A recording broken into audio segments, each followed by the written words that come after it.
आवाज येतो क्लोजअप मध्ये आवाज माईक नाही ना आता.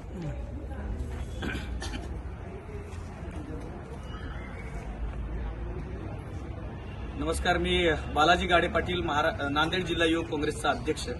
आज मी अर्धापूर तहसील कार्यालयाच्या समोर आहे. माझ्यासोबत अर्धापूर तालुक्यातले विविध गावातून आलेले अनेक शेतकरी आहेत. यांचं प्रमुख या ठिकाणावरती येण्याचं कारण असं होतं की 2023-24 या वर्षातला म्हणजे मागच्या वर्षीचा जो पीक विमा आहे तो 25% मिळाला आणि 75% पीक विमा हा शेतकऱ्यांना भेटलेला नाही. त्याचबरोबर जे शेतकऱ्यांना अनुदानाचे जे पैसे आहेत ते ई पीक पाहणी नीट होत नाही.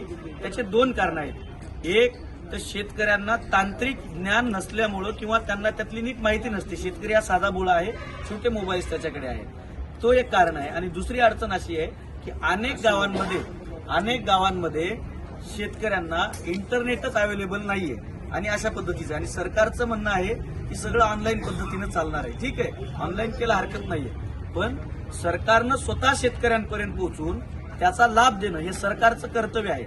तहसीलदारांसोबत बोललं तर तहसीलदार उधारीवरती शेतकऱ्यांवर उपकार केल्यासारखी उत्तरे देतात.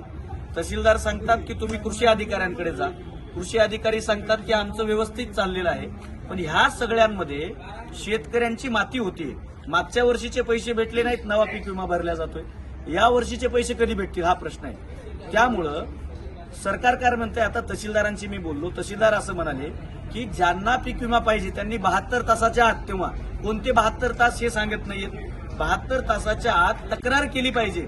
कधी, जेव्हा घटना घडते, कदाचित असं सांगणं असेल, मलाही नीट माहिती नाहीये. त्यामुळं 72 तास. आता शेतकऱ्यांनी शेतीकडे बघायचं का कॉम्प्युटर धरून 72 तासाच्या आत नुकसान करायचे हा प्रश्न आहे. त्यामुळं साधा प्रश्न असा आहे की सरकारला शेतकऱ्यांशी घेणं देणं नाहीये. त्यामुळं मुदखेडला जसा निघाला त्याच प्रकारचा शेतकऱ्यांचं संपूर्ण पीक विमा तातडीनं त्यांच्या खात्यावरती जमा केला पाहिजे. कारण आता शेतकऱ्याकडे पैसे नाहीयेत, खताचे पैसे दिले, आता फवारण्याला पैसे लागायलेले. त्यामुळे तातडीनं शेतकऱ्यांना संपूर्ण पीक विमा जमा केला पाहिजे.